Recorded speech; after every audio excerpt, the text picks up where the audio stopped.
and welcome to Chaperone guideline video for the Rockford music tour. Just to let you know, this is not a professionally made video. We're just trying to transfer and convey information to you about this trip. We want you to be well informed, and we also want you to reach out to us and ask questions if you have any about any of the information that we're going to give you right now. Some of it we're going to be reading, so I apologize for not having my eyes on the lens of the camera the whole time. So here we go. We're going to begin with chaperones need to be present at all activities, and we would like you to not be afraid to say no to students and just make sure that they are always accountable for keeping all the rules and doing all the things that we know that are right and good for this trip. You are any chaperone, whether it's in your group or not, you're able to assist students at any time. And if you see a student in need of help or discipline, please step in. We want to make sure that all of us are in this together, that we're not just separate little groups, but we're actually working as a unit together and helping each other out as we try to make this tour run nice and smoothly for everyone. Take the initiative to supervise proper behavior on the bus and taking care of all the facilities as well. During the performances, and this is a tough one, keep an eye on all of our students. We really want to set a good example when we're at the venues. So try to remind them that when a group is performing, that they should be listening and sitting quietly. And it's very difficult just for the leaders to do that unless all the chaperones and the leaders are doing it together. We can work together on that. But we need you to have your teacher voice on and make sure that they know that we are calling the shots and making sure that everyone's following the rules. We want them also to interact with all the residents when we're there. So in the downtime, if there is downtime at the beginning or the end of a performance, we would like them to introduce themselves, to talk to them, the residents there, and they can do this in groups. They don't have to do it by themselves. And it's just a really great way to build relationships and connect with people. I think the performances mean a lot more to them when the students are relational with them as well. Medications. Should there be a need for medication, the student is to give all the medications to Mrs. Sally Strzalka. She will be our nurse on the trip. No student may have any medication in his or her possession at any time. And that includes Tylenol, Advil, or any other over-the-counter medications. The exception is inhalers, and the students may keep those with them as well. One thing I forgot to mention is when we're on the bus, the students should be organized with their possessions, their coats, purses, musical instruments, so that we can load and unload the buses quickly. Coats, sweatshirts, other personal items should be left on the bus if possible when we go into the venues, unless it's freezing cold and they need their coat, understood. But if they can go in without it, that would just save having to find places to put loads of coats in the venues. So we want to try to cut down on any of that transfer if possible. One thing that we have worked with the administration on is the use of electronic devices and cell phones. And we know that everyone has a different opinion on this, some extremes on that. And so we're really trying to work with you, work with the administration on doing the right thing here. It's difficult, I know, but we do have some rules and some guidelines, and we want you to support us on these guidelines. The students are not to have any electronic devices except for their cell phones on this trip. Students may not have their phones out at any time during the trip except in case of an emergency or to reach out to one of you as a chaperone. Give the students your cell phone number if they need to reach you. Again, in an emergency situation, this could prove to be very, very useful. If you see any devices or any type of any device that has not been approved, and if you have questions, you can talk to us. But please ask that student. Actually ask them for that device, because they have been told not to bring them. So we will collect them, and you can give them to one of the directors or Mrs. Wright. Because there's free Wi-Fi in the hotel and the possibility of students accessing something that they shouldn't, we ask that all chaperones collect the students' phones from them once they have settled into their rooms at night. We do not want them to have their phones in their hotel rooms overnight. Please make sure that the students know what room you're in if there's an emergency and if they need to get in contact with you. Let me add to that. We have a list in your chaperone packet, which will be sent home to you with your son or daughter, of all the students who are going on the trip without cell phones. So you'll know from that list which students you need to get the cell phones from at night and which students will not have cell phones. And then just one more thing that I have to say at this point, and that's the gum rule is that when we're at the venues performing, we ask the students not to chew gum. When we're back at the hotel, it's fine. If they're on the bus, that's fine. But we do want to make sure they spit out the gum, not have gum in their mouths when we're performing or when we're in the venues where we're performing. Just covering the performing venues, like Mr. Wright said, we're encouraging the students to visit with the residents when they are at the performing venues. The residents really look forward to meeting and talking with these kids. It's a very meaningful experience for them.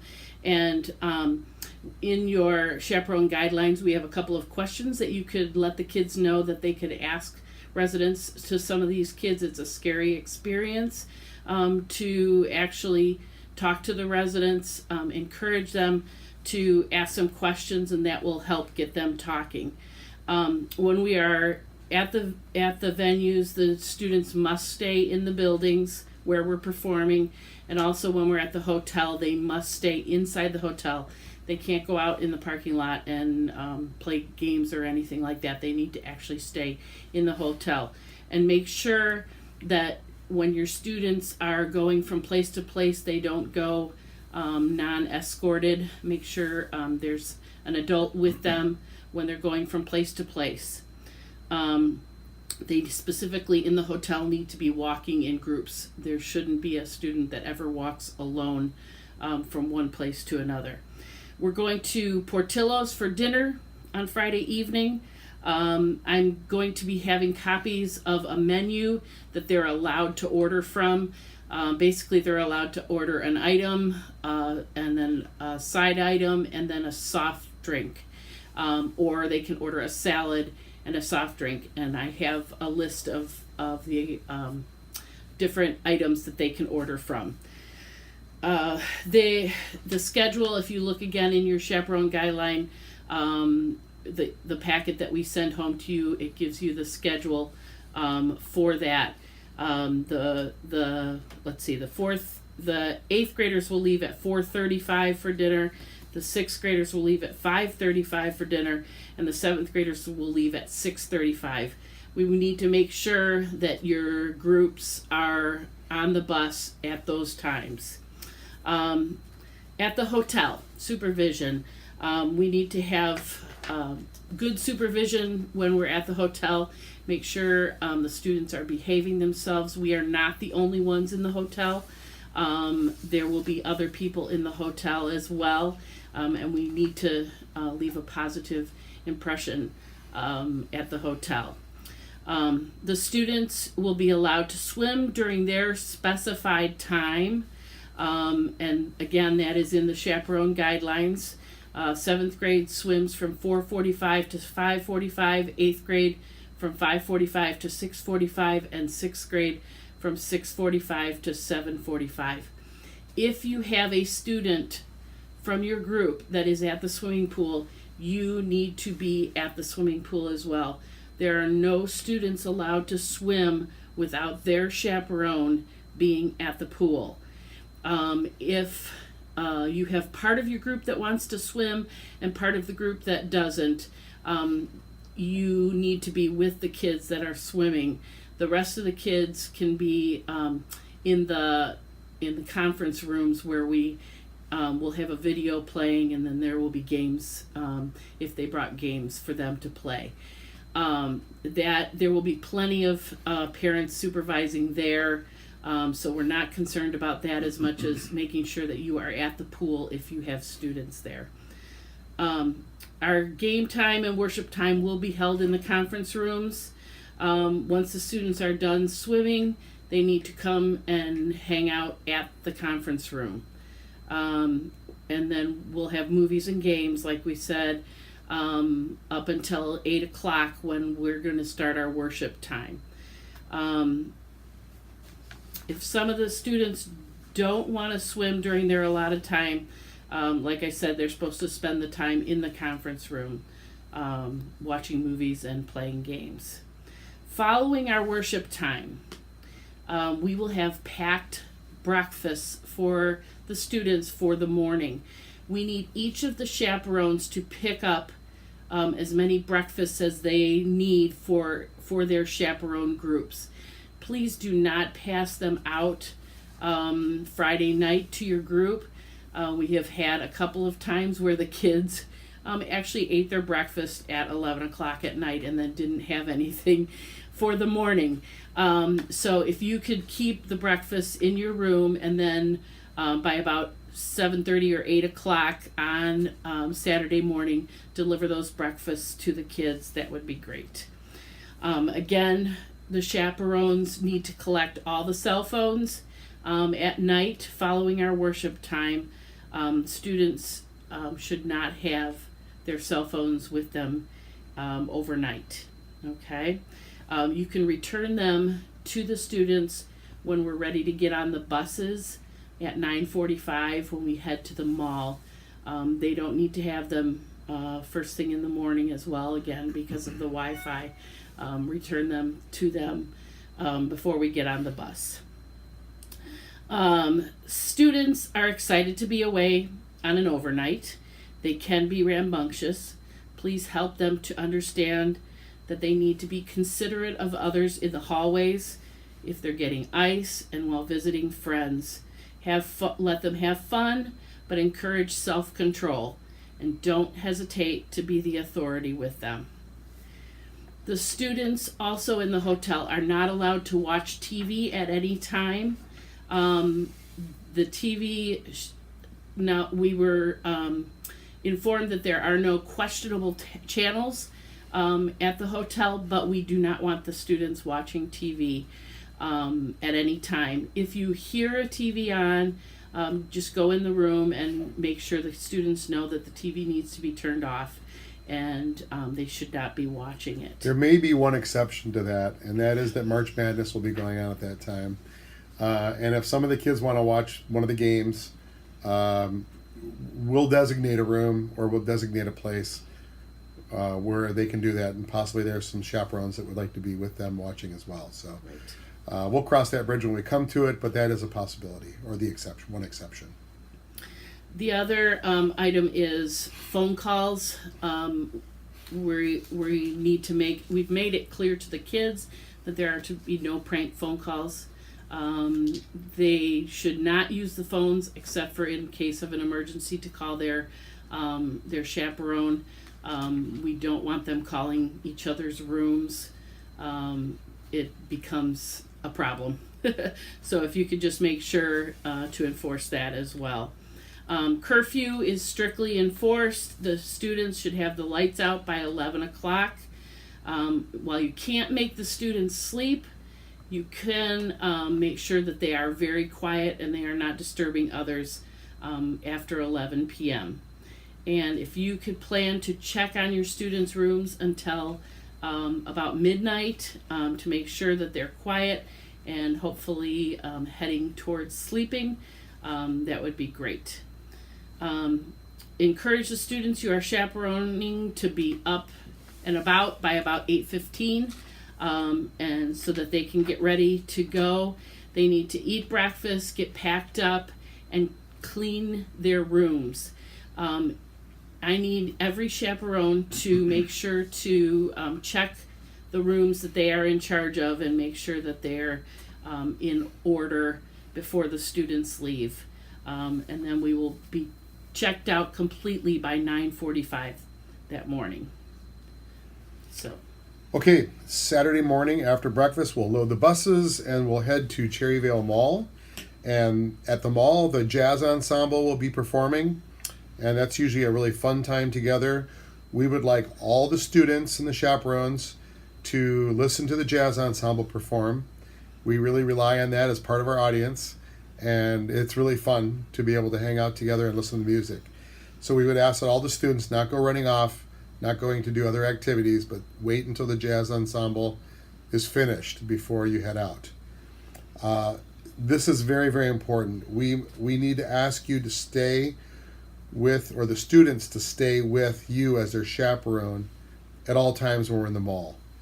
And I've told the kids, this is different when you're there with your family. It's different if you're going by yourself with a friend. This is a group trip, and we have to do things this way. It's just very, very important. If they want to go into a store, either go into the store with them or stay at the entrance by the store. Keep your eyes on them. We need you to have them in your vision and in your view as much as possible during that time.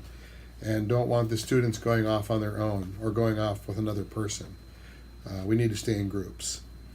When the jazz ensemble is finished, they're welcome to go to the food court to get lunch. In fact, we want them to do that quickly so that they're not getting that too late and making us late as we leave. So make sure that they all get something to eat, and then when they're ready to wander or just have some fun, please stay with them. We really need these rules to be enforced strictly, and we want them to be safe, and that is the goal. We also have had some students wait until the very last minute before they go get a coffee drink made or something like that, and then both buses are waiting for them to wait in line. So if they want something like that, please have them do that in good time so that they're on the bus on time. They're not waiting in line for a drink when all of us are wanting to go. So if you could manage that for us, that would be really, really wonderful. And again, have your cell phone and make sure that the groups have your number. In case there is some kind of separation, we can solve that quickly with a quick phone call and get back together and proceed with our trip. There are about 30 students out of just a little over 100 students that will not have cell phones with them. So that's another reason we need to strictly enforce this rule. The kids must stay with their chaperone. They can't be wandering off on their own at all. So make sure that you are with your group of students at all times. Well, this concludes the video. Hopefully you stayed with us till the dire end. Sorry it took a little bit of time, but we feel like these things are really important and wanted to communicate them with you. So we thank you for serving in this way. We thank you for your willingness to be a part of this trip, and we're looking forward to having a great time together.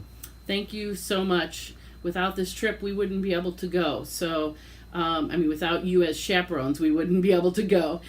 So I appreciate you being willing to chaperone this group of kids. I think it will be a fun time. It's always a really great time of ministry and fun for these kids, and we really look forward to it. Thank you for watching this video, and we will get your chaperone packets sent home to you the beginning of next week. And please look at those very thoroughly, and so you are well aware of everything that you need to know before we go on the trip on Friday. So thank you very much. Thank you. Bye-bye.